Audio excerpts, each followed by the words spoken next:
হৈছে অসমীয়া জাতি একতা হৈ থিয় দিয়া। গতিকে অসমীয়া যেতিয়া একতা হৈ থিয় হৈ থাকিব তেতিয়ালৈকে ক'তো অসুবিধা নহয়, আমি চলি থাকিব পাৰিম। थांनाय बारावथ' ओरैबायदि मोजां खामानि इउपिपिएलआ बुंखाबायमोन स्पष्ट जों गभर्नमेन्ट दाखांनायनि उनाव नांगौबा दरखार जुदि जायोबा इउपिपि जब खालामगोन होननानै बुंनाय जादों। बिसिखामोन आरो दिनै सिएमआबो बे खोथाखौनो बुंगोन आरो सिएमआनो इनिसिएटिभ लादोंमोन थांनाय बाराव जायनिखि लास्टआव जायैखौ सिएमआ गाज्रि मोननानै जोबनायाव बेबायदिनो जाहैबाय रिजाल्टआ बे आरो बिनि सायाव जुदि सोरबाफोर जुदि डिसपिउट्स दंब्ला आङो बिनि उत्तरखौ होगोन आरो बर' कसारि वेलफेयार अट'नमास काउन्सिलखौ दानाय समाव आङो चिफ मिनिस्टार आरो माबाखौ आंनि पार्टिखौ नागारनानैब्लाबो बे समाव हिमन्त बिश्व शर्मा बिथांखौ नारसिननानै अर्डिनेन्स खालामहोदोंमोन खारन सरकारा जोब्बायमोन जे काउन्सिला जानाय नंलामोन आरो बेखायनो गभर्नरनि दारै अर्डिनेन्स खालामनानै दोनथ'नाय जादोंमोन हयथ' बेखौ बिथाङा मोजां मोनाखै मावजानो बादोंमोन। लकेसना केडिएसए हा दंखायो गौरांनि हरै साइडआव दा बे केडिएसए नि हायावनो बेखौ गायसननाय जागोन। बयबो गावबा गाव मोनसे साननाय हानायनि मोन्थाय दङ आरो जोंहा क'क्राझार टाउनाव हाब्रुबारियाव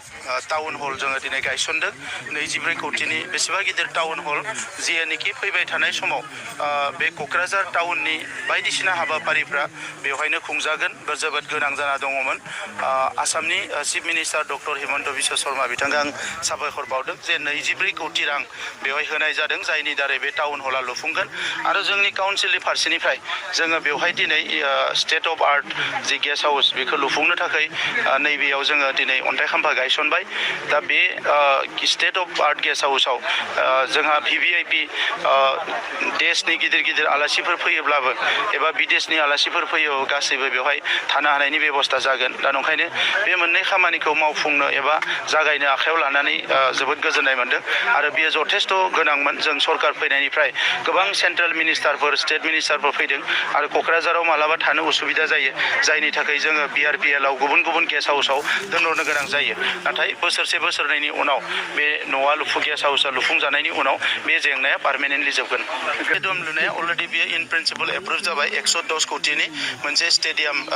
बेवहाय लुनाय जागोन। साइ स्टेडियामखौ आपग्रेड खालामनायनि उनाव नैबे मोनसे स्टेडियामखौ मोनोबा क'क्राझाराव जोङो इन्टारनेसनेल थाखोनि गेमफोरखौ स्पर्ट्सफोरखौ बेवहाय खुंनो हागोन। बे प्रग्रामाव आंखौ हांख्रायहरदों आरो बे हिसाबैनो आङो बेवहायबो भिजिट खालामनायनि थांनायनि थाखाय खबर हरदों जिहेतु आं धेमाजियाव फैदों नालाय आरो बे हिसाबै बिथांमोना बेवहाय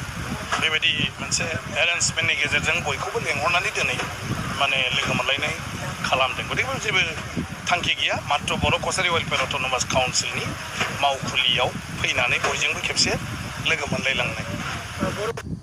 दङ। आं सानो जे मोननैसो काउन्सिलनि माबाखौ लानानै गामिखौ लानानै दा एसे बाखि दंबावो आरो बेखौ मानव गेदेर माने गिबि मन्थ्रि डक्टर हिमन्त बिश्व शर्माया गाव गेजेराव थानानै खेबसे फाइनाल खालामनो होनदों आरो बेखौ 22 अक्ट'खालि लादोंमोन दाख्लै आगस्ट'नि नाथाय बिथाङा मोनसे एंगार हायै कारनाव बे प्रग्रामखौ पस्टपन खालामदों आरो बे साननै सानथामनि उनावनो बिथाङा बेखौ फिक्स खालामफिनगोन आरो बेवहाय जुदि गासैबो काउन्सिलनि बे जिथु इसुफोर दङ बेखौ ओइदिन माने फाइनाल जुदि जायोब्ला आं सानो माने थाबैनो बियो जागोन आरो बे 2024 मायथाइनि गेजेरावनो बे जाजोबोब्ला बिसायख'थिखौ खुंनो हानाय जाहैगोन। हयथ' दिनै आं जेखौ मावदों आं बेखौनो बुंदों जे बर' रावखौ आं दिनै आसाम बिधान सभायाव गायसनदों हयथ' बेखौ बिथाङा मानोबा मोजां मोनाखै। थिग बर' कसारि वेलफेयार अट'नमास काउन्सिलखौ दानाय समाव आङो चिफ मिनिस्टार आरो माबाखौ आंनि पार्टिखौ नागारनानैब्लाबो बे समाव हिमन्त बिश्व शर्मा बिथांखौ नारसिननानै अर्डिनेन्स खालामहोदोंमोन खारन सरकारा जोब्बायमोन जे काउन्सिला जानाय नंलामोन आरो बेखायनो गभर्नरनि दारै अर्डिनेन्स खालामनानै दोनथ'नाय जादोंमोन। हयथ' बेखौ बिथाङा मोजां मोनाखै मावजानो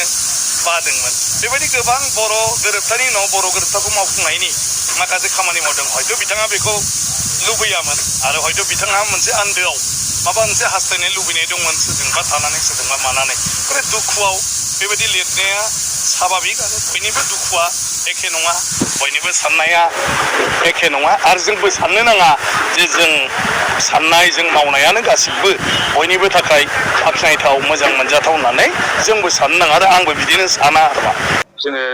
ज' जानायनि मोनसे खौसेथि जानायनि मोनसे लामाखौ जों नागिरदों आरो बे हिसाबै जोङो फार्स्ट मोनसे ग्राउन्ड वार्क प्रिपारेसन खालामबाय। थांनाय 13 तारिख आगष्ट' सिलिगुरियाव जों रायलायदों आरो बेयाव बिसेस जोङो खुनु बिषयखौ रायलायाखै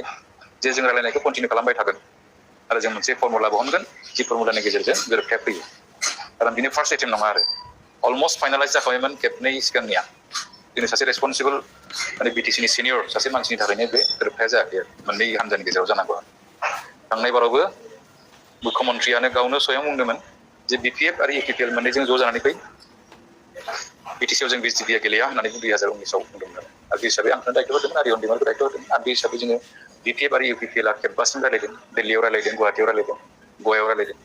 बे जोबनायावहाय माने बे जिथु इस्युआ डिरेल जाहैबाय आरो सेपारेटाइज खालामजानाय बायदि जाहैबाय आरो बेनिखायनो जों नाजाबा दं जे मेङाखै नैबे थार्ड एटेम्प जों बेबो बिदा फंबाय मिलायनायाव जों गुबुननिफ्राय रावनिबो पारमिसन लानांगौबो गैया गिनांगौबो गैया आरो बे मोजांनि थाखाय जाहैगोन आरो रावबो खुनु मोनसे मानि थाखाय हानिकारक जानाय नङा जों बेखौ सानदों आरो मोनसेखौ बोखावगोन मोनसेखौ गोग्लैगोन एखे सिचुवेसनाव थांगोन दिनै जुदि इउपिपिएलजों बिजाबफोरा गैला होननानै बुंबाय बिजेपिजों गैला मोना बिथांमोनाबो नै सम सफैनाय जेरै कंग्रेसजों नाजागोन एखेयानो जाहैगोन बेनो रिपिट जाबाय थागोन फारसेथिं डिभिजना जोंनि गेजेराव थाबाय थागोन दा डिभिजन थानायखाय दिनै काउन्सिला इसेबां खस्थ' खालामनानै इसेबां मानि थिंखिनायनि गेजेरजों 40टा डिपार्टमेन्ट एन्ट्रान्स डिपार्टमेन्ट गुबुनखौ बाद हो थार्ड एन्ड फर्थ साख्रि होनानै केपासिटि दंमोन दा मा जाखो दा 16टा डिपार्टमेन्टखौ नै सालायनो हायाखै थांफिनजोब्बाय दिनैथ' बिटिसिआ बुंनो थाङोबा नन एक्जिस्टेन्ट बायदि जानानै दङ आरो सह' बायदिसो जानानै दङ आरो जिथु पावार्स एन्ड फांसन दंमोन बेफोर गासैबो गैला होनना बुंजायो सिगांथ' मिनिमाम मोनसे जोंहा फान्डिंनि खेत्रआवबो 12.18 दंमोन पपुलेसन बेसिसाव आरो टटेल एल'केसननिफ्राय 12.18खौ जोङो बिटिसिआव मोनलाङोमोन दिनैथ' बिदि जेबो फर्मुला गैया फारसेथिं जे मालाबा नांगौबा बिटिसि एकर्डनि खोथा बुङो आरो बिटिसि एकर्डखौ एप्लाइ खालामो नाङाब्ला जेनेबा बिटिआर एकर्डनि खोथाखौ बुङो आरो बिटिआर एकर्डआव मा दं